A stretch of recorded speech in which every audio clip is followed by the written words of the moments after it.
BNP chairperson ও সাবেক প্রধানমন্ত্রী মরহুমা বেগম খালেদা জিয়ার জন্মবার্ষিকী উপলক্ষে নারায়ণগঞ্জের সিদ্ধিরগঞ্জের ৮ নম্বর ওয়ার্ডে দোয়া ও মিলাদ মাহফিল অনুষ্ঠিত।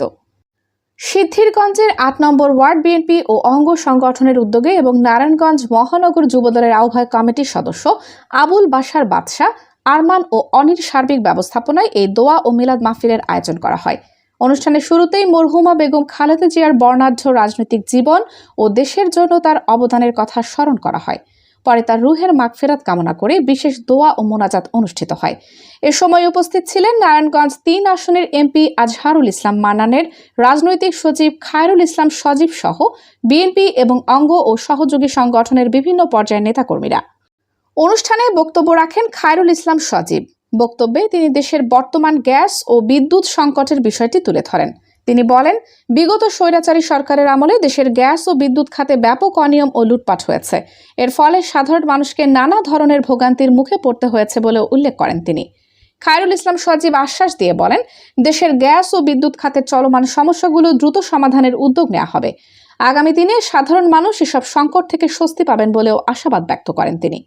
এ সময় তিনি দেশ ও জনগণের স্বার্থে সবাইকে ঐক্যবদ্ধ থাকার আহ্বান জানান এবং বিএনপি নেতা কর্মীদের জনগণের পাশে থেকে কাজ করারও আহ্বান জানান। এই বাংলাদেশকে শিখিয়ে দিয়েছেন যে নেতৃত্ব দিতে হলে শুধু মুখের ভাষায় নয়, জনগণের সাপোর্ট এবং সমর্থনও প্রয়োজন। দেশনেত্রী বেগম খালেদা জিয়া এই দেশে জীবন এবং শেষ পর্যন্ত শেষকাল পর্যন্ত জনগণের পক্ষে এবং নৈতিক ঐক্যের কথা উনি বলে গিয়েছিলেন।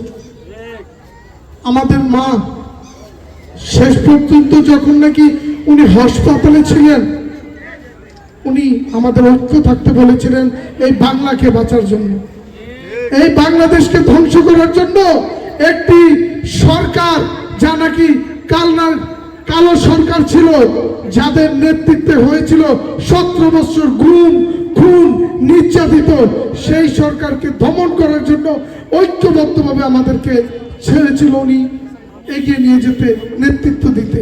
পরে মরহুমা বেগম খালেদা জিয়ার রুহের মাগফিরাত কামনা করে বিশেষ মোনাজাত করা হয়।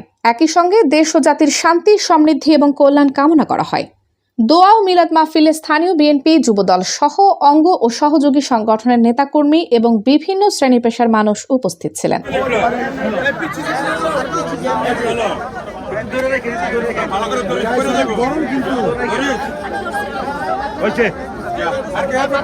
আচ্ছা চল